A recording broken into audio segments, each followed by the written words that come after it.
Hi friends, good morning. അങ്ങനെ ഒടുവിൽ പ്രശ്നങ്ങളൊക്കെ അവസാനിച്ച് സ്വാമിമാരെല്ലാവരും കൂടെ മല ചവിട്ടാൻ വേണ്ടി മലയ്ക്ക് പോകാൻ വേണ്ടി നിൽക്കുകയാണ്. ലോപ്പസും മാർക്കോയും കണ്ണനൊക്കെയാണ് മലയ്ക്ക് വേണ്ടി പോകാൻ പോകുന്നത് തന്നെ. അങ്ങനെ ഇഷ്ടപ്പെടാത്ത ഒരുപാട് ആളുണ്ടെങ്കിലും കണ്ണനൊന്നും അത് മൈൻഡ് പോലും ചെയ്യുന്നില്ല. എന്തെങ്കിലുമൊക്കെ ആവട്ടെ, എൻ്റെ ആഗ്രഹം ഇതാണ്, എന്തായാലും ഞാൻ മലയ്ക്ക് പോകും എന്ന് തന്നെയാണ് ദുർഗയോട് പറയുന്നത്. അപ്പോൾ ദുർഗ പറയുന്നുണ്ട്, ഈ ലോപ്പസിനെയും മാർക്കോയൊക്കെ കൂടെ കൂട്ടിയാൽ അയ്യപ്പസ്വാമി എന്തായാലും നിന്നെ തിരിഞ്ഞു പോലും നോക്കില്ല. കാരണമെന്ന് വെച്ചാൽ അവന്മാരൊന്നും അത്ര നല്ല ആൾക്കാരല്ല എന്നൊക്കെ പറയുന്നുണ്ട്. അപ്പോൾ കണ്ണൻ പറയുന്നുണ്ട്, ഓ അവർ നല്ല ആൾക്കാരാണോ മോശം ആൾക്കാരാണോ എന്നൊക്കെ എനിക്ക് നല്ലപോലെ അറിയാം. അവരായിരുന്നു ഈ വീട്ടിൽ താമസിക്കേണ്ട ആൾക്കാർ. എൻ്റെ കൂടപ്പിറപ്പ് പോലെ തന്നെയാണ് അവരെല്ലാവരും തന്നെ. പക്ഷേങ്കിൽ നിങ്ങളൊന്നും അങ്ങനെയല്ല. ഞാൻ ജനിച്ച മുതൽ നിങ്ങളെ ഞാൻ കണ്ടിട്ടില്ലെങ്കിലും വളർന്നു വരുന്ന ആ ഒരു സമയത്തായിരുന്നു നിങ്ങൾ ഇങ്ങോട്ടേക്ക് വന്നത്. എൻ്റെ അച്ഛൻ നിങ്ങളെ കല്യാണം കഴിച്ചപ്പോൾ മുതൽ നിങ്ങൾക്ക് എന്നെ ഇഷ്ടമേ അല്ലായിരുന്നു.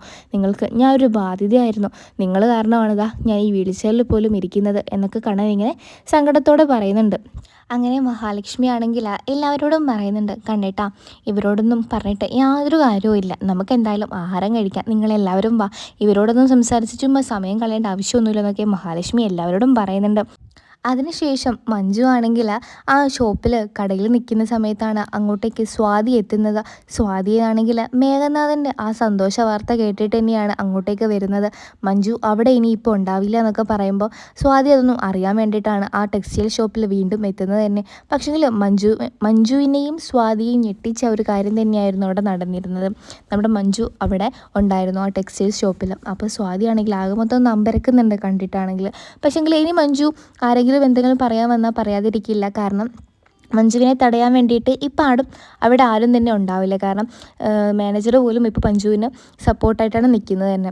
അതുകൊണ്ട് തന്നെ മഞ്ജുവിന് അതൊന്നൊരു കുഴപ്പമില്ല. അതുകൊണ്ട് തന്നെ മഞ്ജു എല്ലാവരോടും പൊട്ടിത്തെറിക്കുകയൊക്കെ ചെയ്യും. അതുകൊണ്ട് സ്വാതി എന്തെങ്കിലും പറയാൻ വേണ്ടി വന്നാൽ മഞ്ജു എന്തായാലും പൊട്ടിത്തെറിക്കുമെന്നുള്ള കാര്യം നമുക്ക് ഉറപ്പ് തന്നെയാണ്. അങ്ങനെ സ്വാതി ആണെങ്കിൽ നമ്മുടെ മഞ്ജുവിൻ്റെ ഇടയിലോട്ട് വന്നിട്ട് എന്തൊക്കെയോ പറയുന്നുണ്ട്. നിനക്ക് നാണം ഉണ്ടോടി, ഞങ്ങളുടെ വീട്ടിൻ്റെ അടുത്ത് തന്നെ ഇവിടെ വന്ന് ഷോപ്പിൽ നിൽക്കാൻ വേണ്ടിയിട്ട് നീ വീണ്ടും എൻ്റെ ഏട്ടനെ വളയ്ക്കാൻ വേണ്ടി വന്നതല്ലേ എന്നൊക്കെ പറയുമ്പം നമ്മുടെ മഞ്ജു പറയുന്നുണ്ട്, നിൻ്റെ ഏട്ടനെ ആർക്ക് വേണോടി, ആ ഈ ഒരു കിഴങ്ങനെ എന്നൊക്കെയാണ് നമ്മുടെ മഞ്ജു പറയുന്നത് തന്നെ. അവനെപ്പോലെ ഒരാളെ കല്യാണം കഴിച്ചത് മോശമായി പോയല്ലോ എന്നാണ് ഞാനിപ്പോൾ ചിന്തിക്കുന്നത്. ഇനിയും അവനെ വീണ്ടും എൻ്റെ ജീവിതത്തിലോട്ട് കൊണ്ടുവരാൻ എനിക്കൊരു താല്പര്യമില്ല എന്നൊക്കെ മഞ്ജു പറയുന്നുണ്ട്. അങ്ങനെ മഞ്ജുവിൻ്റെ ആ ഒരു സംസാര രീതിയൊക്കെ കേട്ടിട്ട് സ്വാതിയാണെങ്കിൽ ആകുമ്പോൾ ഒന്ന് അമ്പയക്കുന്നുണ്ട്. ഇവളെന്താ ഇപ്പോൾ ഇങ്ങനെയൊക്കെ സംസാരിക്കുന്നത്, ഇതിന് മാത്രം ധൈര്യം ഇവൾക്ക് ആരാ കൊടുക്കുന്നതെന്നുള്ള രീതിയിലൊക്കെ സ്വാതി ഇങ്ങനെ ഓർക്കുന്നുണ്ട്. അങ്ങനെ സ്വാതിയാണ് അവിടെ നിന്ന് ഇറങ്ങി പോവുകയാണ് ചെയ്തത്, ഒന്നും സാധനങ്ങളൊന്നും വാങ്ങിക്കാതെ തന്നെ. അതിനുശേഷമാണെങ്കിൽ വാമനും മേഘനാഥനും പ്രതാപനും ഒക്കെ ആണെങ്കിൽ ഒന്ന് കൂടിക്കാഴ്ച ചെയ്യുന്നുണ്ട്. അങ്ങനെ വാമൻ പറയുന്നുണ്ട് എല്ലാവരോടും, ഈ ഒരു കേസിൽ നമ്മൾ ഒരാൾ മൊഴി കൊടുത്താൽ നമ്മൾ 3 പേരും അകത്താവും. അതുകൊണ്ട് തന്നെ നമ്മൾ 3 പേരും ഒറ്റക്കെട്ടായിട്ട് നിൽക്കണം. ഇത് വല്ലതും ആ ഉണ്ണി അറിഞ്ഞാൽ പിന്നെ ഒന്നും പറയണ്ട, അവന് നമ്മളോട് പകയായിരിക്കും. അവൻ്റെ പക എത്രത്തോളം ഉണ്ടാവുമെന്ന് എനിക്ക് നന്നായിട്ടറിയാം. പിന്നെ എൻ്റെ അനിയത്തി ദുർഗ, അവളോടും കൂടെ അറിഞ്ഞാൽ പിന്നെ ജീവിതം തന്നെ ജീവിച്ചിട്ട് കാര്യം തന്നെയില്ല. അവൾക്കറിയില്ലല്ലോ ഞാനാണ് ഇതിൻ്റെയൊക്കെ പിന്നിലെന്നുള്ള കാര്യം. അപ്പോൾ പ്രതാപൻ പറയുന്നുണ്ട്, ശരിയാണ് വാമേട്ടൻ പറഞ്ഞത് വളരെയധികം ശരിയാണ്. ദുർഗ വല്ലതും അറിഞ്ഞാൽ പിന്നെ വാമേട്ടനുമായിട്ട് വലിയ പ്രശ്നം തന്നെ ഇവിടെ നടക്കും. പിന്നെ ഉണ്ണിയെ എനിക്ക് ചെറിയ സംശയങ്ങളൊക്കെ തോന്നി തുടങ്ങിയിട്ടുണ്ട്. ഉണ്ണിക്ക് എന്തൊക്കെയോ തോന്നിയിട്ടുണ്ട് എന്നൊരു സംശയം തോന്നുന്നുണ്ട്. കാരണം ഉണ്ണി ഇടയ്ക്കിടയ്ക്ക് ഈ കാര്യങ്ങൾ ഇപ്പോൾ എന്നെ സൂചിപ്പിച്ചുകൊണ്ടേ ഇരിക്കുന്നുണ്ട് എന്നൊക്കെ പറയുന്നുണ്ട്. അപ്പോൾ വാമൻ പറയുന്നുണ്ട്, അവനെ ശ്രദ്ധിക്കണം, അവൻ കൂടെ നമ്മുടെ കണ്ണൻ്റെ കൂടെ പോയാൽ പിന്നെ നമ്മൾക്ക് തിരിച്ചടിയുടെ കാലം തന്നെയായിരിക്കും എന്നൊക്കെ വാമൻ പറയുന്നുണ്ട്. അതിനുശേഷമാണെങ്കിൽ വാമൻ പറയുന്നുണ്ട്, എന്തായാലും ഇത് ആരറിഞ്ഞാലും ദുർഗയും ഉണ്ണിയും ഒരിക്കലും തന്നെ അറിയാൻ പാടില്ല. എന്തെങ്കിലുമൊക്കെ പ്രശ്നം കണ്ണൻ ശബരിമലയ്ക്ക് പോകാൻ വേണ്ടിയിട്ട് നിൽക്കുമല്ലേ, അതൊക്കെ കഴിഞ്ഞാൽ അവൻ അന്വേഷണത്തിന് ഇറങ്ങും. പിന്നെ നമ്മളെല്ലാവരും കൂടെ ജയിലിലായിരിക്കും. അതുകൊണ്ട് തന്നെ ഇതാരും നിങ്ങൾ അറിയിക്കാൻ പാടില്ല. എത്ര മറച്ചേക്കാൻ പറ്റുമോ അത്രയും നിങ്ങൾ മറച്ചു വെക്കണം ഈ കാര്യങ്ങളെന്നൊക്കെ പറയുന്നുണ്ട്. അതിനുശേഷമാണെങ്കിൽ നമ്മുടെ മേഘനാഥനാണെങ്കിൽ പറയുന്നുണ്ട്, അച്ഛൻ അറിഞ്ഞോ, നിങ്ങളെല്ലാവരും അറിയാൻ വേണ്ടിയിട്ട് ഞാൻ പറയുവാണ്. ആ കണ്ണനാണെങ്കിൽ വീണ്ടും അവിടേക്ക് പോകാൻ വേണ്ടി പോവുകയാണ്, ആ മലയ്ക്ക്, ശബരിമലയ്ക്കാണെങ്കിൽ. അപ്പോൾ നമ്മുടെ സീമന്ത്രിയാണെങ്കിൽ ഞെട്ടുന്നുണ്ട്. അവൻ എങ്ങനെ പോകാനാ, അവന് കാലിന് സ്വാധീനമൊന്നും ഇല്ലല്ലോ, പിന്നെ എങ്ങനെയാണ് അവൻ മലയ്ക്ക് ഒറ്റയ്ക്ക് നടന്നു പോകാമെന്നൊക്കെ ചോദിക്കുന്നുണ്ട്. അപ്പോൾ നമ്മുടെ മാമൻ പറയുന്നുണ്ട്, അവൻ ഒറ്റയ്ക്കൊന്നുമല്ല, കൂട്ടായിട്ട് അവൻ്റെ മാർക്കോയും പിന്നെ സാഗറും എന്നിവരൊക്കെ ഉണ്ടാകും, അതെനിക്ക് ഉറപ്പാണ്. അപ്പോൾ നമ്മുടെ മേഘനാഥൻ പറയുന്നുണ്ട്, നമ്മളെയൊക്കെ മണ്ടന്മാരാക്കിയിട്ട് അവൻ പോവുകയാണ്. കാരണം എന്താണെന്ന് വെച്ചാൽ അവൻ ആ വൈദ്യൻ്റെ ചികിത്സ തുടങ്ങിയിട്ട് ഇപ്പോൾ 2-3 മാസമായി, എന്നിട്ട് പോലും അവനൊരു കാര്യങ്ങളും ഭേദമില്ലെന്ന് പറഞ്ഞാൽ നമ്മളെയൊക്കെ അവർ വിഡ്ഢിയാക്കുകയാണ്. കാരണം അവന് നല്ല ഭേദമുണ്ട്, അവൻ്റെ ഇടതുകാല് ചലിക്കുന്നുണ്ടെന്ന് ഉണ്ണി എന്നോട് പറഞ്ഞിരുന്നതൊക്കെ നമ്മുടെ മേഘനാഥൻ പറയുന്നുണ്ട്. അതിന് ശേഷമാണെങ്കിൽ നമ്മുടെ മേഘനാഥനോട് വാമൻ പറയുന്നുണ്ട്, നീ പറഞ്ഞത് ശരിയാണ്, അവരെ നമ്മളെയൊക്കെ വിഡ്ഢികളാക്കിയിട്ട് ഓരോ കാര്യങ്ങൾ ചെയ്യാണ്. അവന് കാലിന് സ്വാധീനം ഇല്ലാതെ അവൻ എങ്ങനെയാണോ പോകുന്നത് മല ചവിട്ടിയിട്ട്, അത് ശരിയാണെന്ന് പ്രതാപനും പറയുന്നുണ്ട്. എന്തൊക്കെയോ ആ കമലേശ്വരം വീട്ടിൽ നടക്കുന്നുണ്ട്.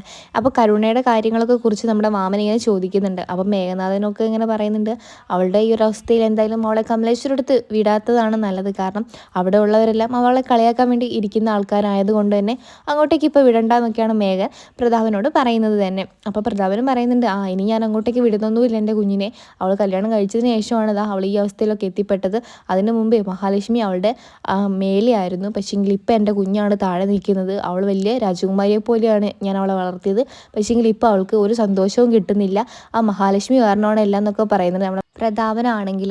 അതിനുശേഷമാണ് നമ്മുടെ ഉണ്ണിയും കരുണയായിട്ട് ഇങ്ങനെ സംസാരിക്കുന്നത്. ഉണ്ണിയോട് നമ്മുടെ കരുണ പറയുന്നുണ്ട്, നിങ്ങളുടെ ഏട്ടൻ മല ചവിട്ടി പോകാൻ വേണ്ടി പോകാമെന്നൊക്കെ കേട്ടല്ലോ, ഇനിയെങ്കിലും നിങ്ങൾക്ക് അയാൾ എന്തെങ്കിലും ചെയ്യാൻ കഴിയുമോ ഉണ്ണിയേട്ടാന്നൊക്കെ ചോദിക്കുന്നുണ്ട്. അപ്പോൾ ഉണ്ണി പറയുന്നുണ്ട്, എന്താ കരുണ നീ എത്ര കിട്ടിയിട്ടും പഠിക്കാത്തത്, നമ്മുടെ കുഞ്ഞിനെ തന്നെ അയാൾക്ക് നമ്മളെതിരെ ചെയ്തപ്പോൾ തന്നെ നമുക്ക് നഷ്ടപ്പെട്ടു, ഇനിയിപ്പോൾ എനിക്ക് നിന്നെയും കൂടെ നഷ്ടപ്പെടുത്താൻ വയ്യ, അതുകൊണ്ടാണ് ഞാൻ പറയുന്നത് നീ ഒന്ന് അടങ്ങുക, നമുക്ക് എന്തെങ്കിലും വഴിയുണ്ടെങ്കിൽ ചെയ്യാമെന്നൊക്കെ നമ്മുടെ ഉണ്ണി പറയുന്നുണ്ട്. അപ്പോൾ കരുണ പറയുന്നുണ്ട്, എനിക്ക് ഏറ്റവും വലിയ പരാജയം എൻ്റെ ഭർത്താവ് തന്നെയാണ്. എൻ്റെ ഭർത്താവ് ഇങ്ങനെ നിൽക്കുന്നത് കൊണ്ടാണ് എനിക്കൊന്നും ചെയ്യാൻ കഴിയാത്തത്. ഞാൻ ജനിച്ചപ്പം മുതലിതാ ഈ സമയം വരെ ഞാൻ മഹാലക്ഷ്മിയുടെ മുമ്പിൽ തോറ്റിട്ടേ ഇല്ല. പക്ഷേങ്കിൽ ഇതാ കല്യാണം കഴിഞ്ഞതിന് ശേഷമാണ് ഞാൻ അവളുടെ മുമ്പിൽ തോക്കാൻ തുടങ്ങിയത്. അത് നിങ്ങൾ തന്നെയാണ് കാരണം. എൻ്റെ ഭർത്താവ് ഇങ്ങനെ ആയിപ്പോയതുകൊണ്ടാണ് എനിക്കൊന്നിനും കഴിയാത്തത്. ആ കണ്ണനെ കണ്ട് പഠിക്കുക, അവൾക്ക് എന്ത് വേണമെങ്കിലും അവൻ വാങ്ങിച്ചു കൊടുക്കും. അവളിപ്പോൾ രാജകുമാരിയെ പോലെയാണ് ജീവിക്കുന്നത്. ഇവിടെ അവൾ വെറും ഒരു വേലക്കാരിയായിരുന്നു. എന്നാൽ ഇപ്പോൾ ആ കമലേശ്വരം വീട് തന്നെ ഭരിക്കുന്നത് അവളല്ലേ, ആ മഹാലക്ഷ്മി. അവളുടെ മുമ്പിൽ എനിക്ക് എങ്ങനെയെങ്കിലും ജയിക്കണം. ആ ജയിക്കാൻ വേണ്ടിയിട്ട് തന്നെയാണ് ഞാൻ ഓരോന്നും ചെയ്തത്. ഇപ്പോൾ ഇതാ എൻ്റെ കുഞ്ഞു വരെ നഷ്ടപ്പെട്ടു. ഇനിയിപ്പോൾ അവളൊരു അമ്മയാവുന്നത് കാണാൻ എനിക്കിനി വയ്യ. ഞാൻ എന്തായാലും അങ്ങോട്ടേക്ക് ഇനി വരില്ലെന്നൊക്കെ നമ്മുടെ കരുണ പറയുന്നുണ്ട്. അപ്പോൾ ഉണ്ണി പറയുന്നുണ്ട്, നീ ഒന്ന് അടങ്ങ് കരുണേ, നമുക്ക് വേണ്ടതെല്ലാം ചെയ്യാം, മേഘട്ടനായിട്ടൊന്ന് ആലോചിക്കട്ടെ എന്നൊക്കെ പറയുന്നുണ്ട്. അപ്പോൾ കരുണ പറയുന്നുണ്ട്, ആൾക്കാരെയും കൂട്ടി പോകുമ്പോൾ ഒന്നും നടക്കില്ല, സ്വന്തമായിട്ട് എന്തെങ്കിലുമൊക്കെ ചെയ്താലേ നമുക്ക് വിജയിക്കാൻ കഴിയുള്ളൂ ഉണ്ണിയേട്ടെന്നൊക്കെ പറയുന്നുണ്ട്. അങ്ങനെ നമ്മുടെ ഉണ്ണിയെ ഭയങ്കരമായിട്ട് ഇങ്ങനെ താഴ്ത്തിക്കൊണ്ടിരിക്കുകയാണ് അവിടെ കരുണയാണെങ്കിൽ. അങ്ങനെയാണ് ഈ ഒരു പ്രൊമോ റിവ്യൂ അവസാനിക്കുന്നത്. നിങ്ങൾക്ക് ഈ ഒരു സീരിയൽ ഇഷ്ടമാണെങ്കിൽ ചാനൽ സബ്സ്ക്രൈബ് ചെയ്ത് സപ്പോർട്ട് ചെയ്യണേ. അപ്പോൾ നമുക്ക് എല്ലാ വീഡിയോസും അപ്പോൾ തന്നെ കാണാൻ കഴിയും.